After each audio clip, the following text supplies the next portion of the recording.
Welcome to our first screencast of the semester. We're going to start off by talking about secondary materials. And the first question we're going to answer, I hope, is why bother? Why not just start diving into cases, which is what most people want to do when they're starting out. So let me see if I can convince you why secondary materials is the place to start and are really going to help you. So first, let's talk about what are secondary sources. I know you talked about this in first year legal writing, but let's all make sure we're on the same page. And first, let's figure out what secondary sources are not. And of course, they are not primary sources, what I like to talk about as the law. What do I mean by that? I'm going to click on the link. And basically the sources of the law, as you remember from first year, is first we have statutes passed by the legislative branch. We also have regulations issued by the executive branch and other administrative materials. We will go into a great deal more depth on both of these later on in the semester. And of course, you're all familiar with cases from the judicial branch. So that's the law and ultimately what you need to identify, find, and understand. Secondary sources will help you find and understand those primary sources. Let's talk briefly about the types of secondary sources. Again, I know you covered this in first year. Let's review, make sure we're on the same page. Legal encyclopedias. You're all familiar with encyclopedias, and these are just specific to law. So they'll talk about a whole lot of different topics, starting from abandoned property all the way through zoning. And here are listed a few. You have general encyclopedias as well as you have state-specific encyclopedia. Here in New York, it's called New York Jur. You have restatements. I'm sure by now you've encountered restatements in various topics throughout your classes. Restatements are put out by scholars and legal experts in the field, put out by the American Law Institute, and they basically are basic statements of what the law is. For instance, in a contract requires consideration. We'll talk about why you would want to use restatements a couple of classes in the future. We have American Law Reports. They're kind of hard to understand because they're a little bit of a hybrid. American Law Reports are individual reports that go into a specific subject. But what they do is they pretty much tell you what the laws are for that specific subject in a particular state and federal. And by laws, I mean not just statutes, but regulations and cases, if there are any. So ALR articles or reports, as they're sometimes called, are really great if you find one on your topic, but obviously they can't cover every single topic you'll ever research. So ALR reports are great if you find one, but don't count on it. Law reviews, of course, you're very familiar with, written by professors and scholars in the field. Law reviews tend to be prescriptive. They tell you what the professor thinks the law should be, but of course, law reviews, in telling you what the law should be, has to review what the law is. So it gives you not only references to the current law, but explanations about what that law currently says. And last, there are treatises, and there are different types of treatises, practitioner material, loose leaves. Treatise is basically a fancy word for books written on a particular subject by experts. Now, books can be single volume, can be multi-volumes, and yes, they can be online, either in ebook form or on Lexis Westlaw Bloomberg. More on that later. These treatises, as I mentioned, can be practitioner-oriented, practitioner materials, so they would have checklists and forms and help on how you would actually practice law in that particular field. Loose leaves are kind of a combination of all of the above. They give you in-depth explanation. They'll pull together primary sources. They'll give you some practitioner material. Loose leaves are great resources as well. Okay, so we've defined our terms. Now let's get to the question at hand. Why bother with secondary sources? I'm going to start with a short answer, and that short answer is from a librarian in a law firm in Philadelphia. Why is that significant? Because this is somebody actually working in the law, working with attorneys, both new attorneys as well as experienced ones. So I'm hoping you will view her words as authoritative in terms of what you are going to need when you get out there and practice law. And from her top 10 things law librarians wish new associates would know, number 2 suggests that you never just dive online. You first get acquainted with the matter, getting some background. And she gives an example of Hornbook, and then she goes on to describe other types of secondary sources we've already talked about, suggesting that they'll provide background, context, definitions, as well as assist in viewing the big picture. If you are interested in reading the other 9 things law librarians wish new associates would know, go to the course syllabus and you will see how to access this article. Okay, the longer answer, although really we've covered most of this, why you want to go to secondary sources. We've already talked about their providing references to the primary sources. Help explain the section in English, non-legalese. Remember promissory estoppel from contracts? Do y'all remember what that means? If not, secondary source is going to help refresh your memory. Identify potential issues. Perhaps this is a complex issue that involves a test with 3 elements in that test. You need to start thinking about those elements if such a test exists. Secondary sources will highlight that need for you. Identify the terminology. We already talked about promissory estoppel. If you're researching an issue about promissory estoppel, you really do need to know that terminology in order to research it effectively. An understanding of the relationship between the different sources of primary law, statutes, cases, regulations. What if 2 cases seeming to conflict? How does the regulation actually interpret the statute? And of course, you need to keep up to date. How is the law is evolving, changing every day? Are there any current issues out there that you need to know about? Okay, when do you want to use secondary sources? Really, the answer is throughout the research process. We already talked about getting to know an issue using secondary sources at the beginning. I suggest here you might want to use encyclopedias, but that's not always the case. The other secondary sources, again, depending on your issue, may make sense. In the middle of your process, you want to follow up on newly discovered legal questions. Again, if you discover those elements, you want to see if there's any additional primary authority you need to look at. Treatises are especially good for this. And even at the end, you want to make sure that you have primary authority. Treatises are actually good for that.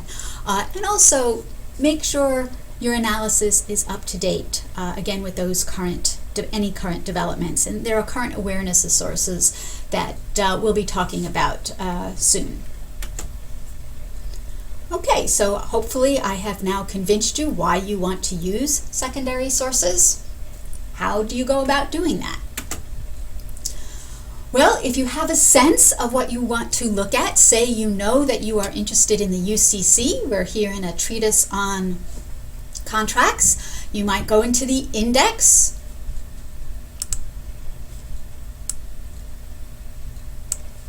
for the UCC, look under U obviously, and what it'll tell you, there's several different topics here you might want to look on. Here are the references to pages, so you'll look at these various pages.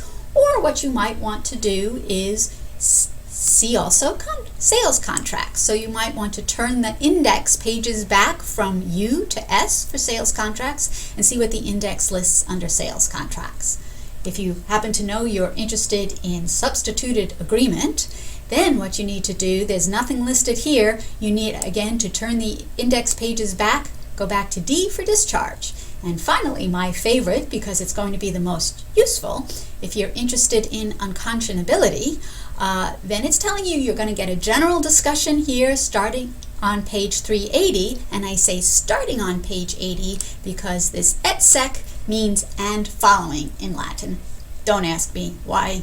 Lawyers love Latin, but they do. So when you see et sec, you're actually going to be very happy because you're going to know that your discussion of your topic is more than just a single page. It's going to be at least a few pages.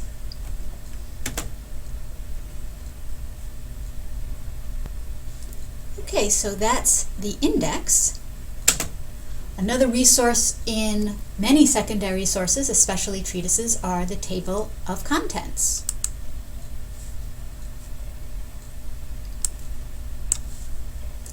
And most people don't appreciate the table of contents, in my opinion. Yes, it's going to tell you on what page you're going to find the chapter, but more importantly, it's going to give you the context of the subject.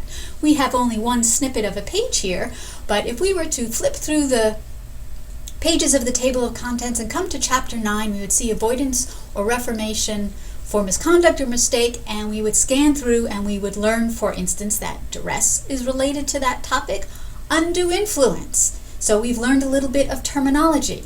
Undue influence, duress, just from the table of contents. We now see under undue influence there are some of those elements I was mentioning earlier of undue influence. So we learn some terminology. Again, we learn the structure. So we might need to start in a table of contents, but we don't really know the terminology yet well enough to start in the index.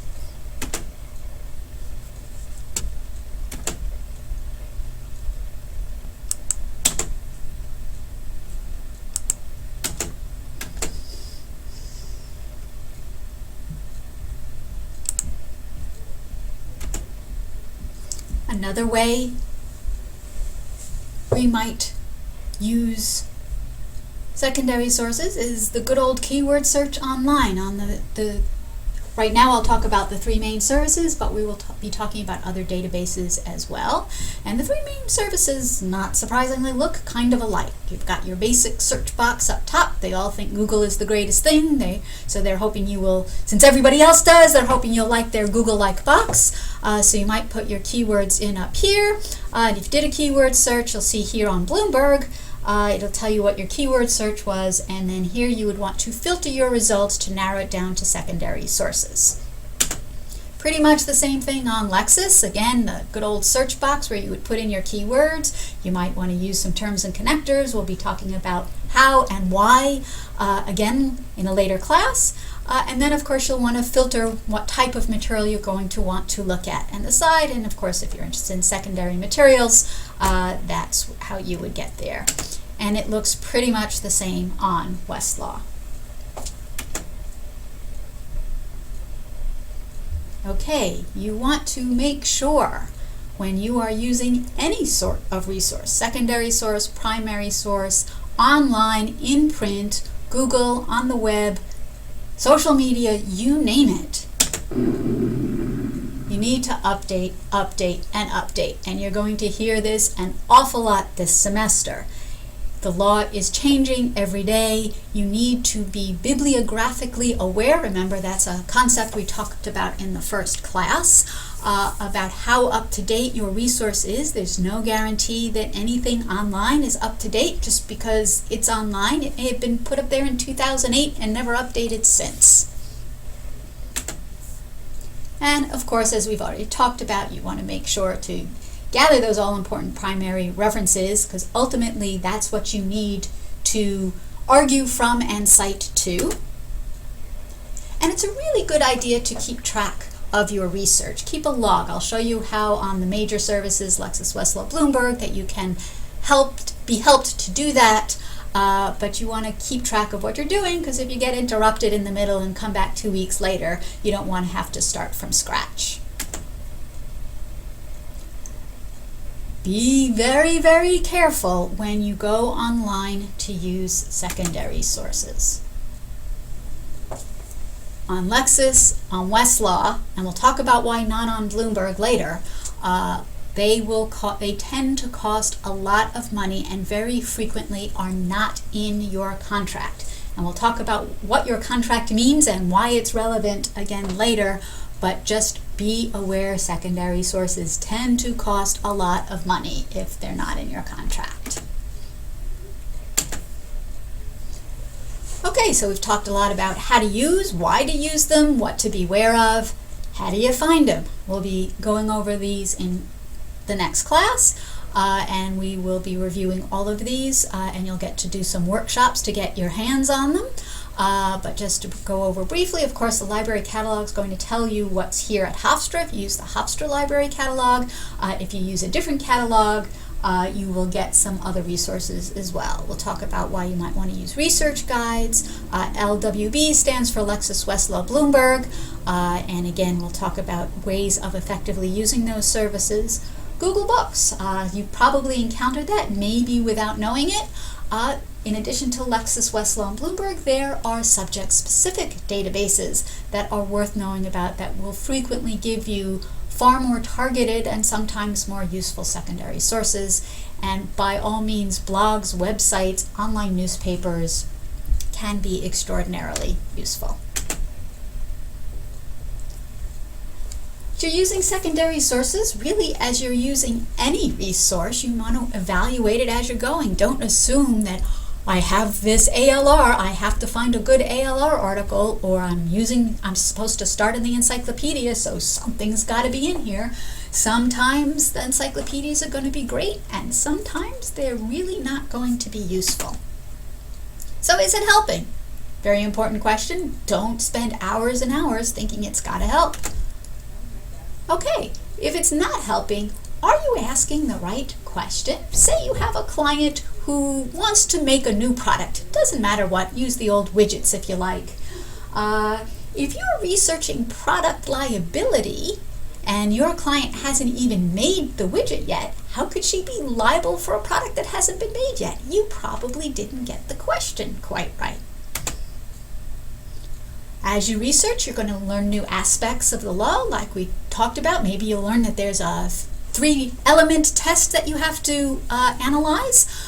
Do you need to revise your preliminary questions to include those elements?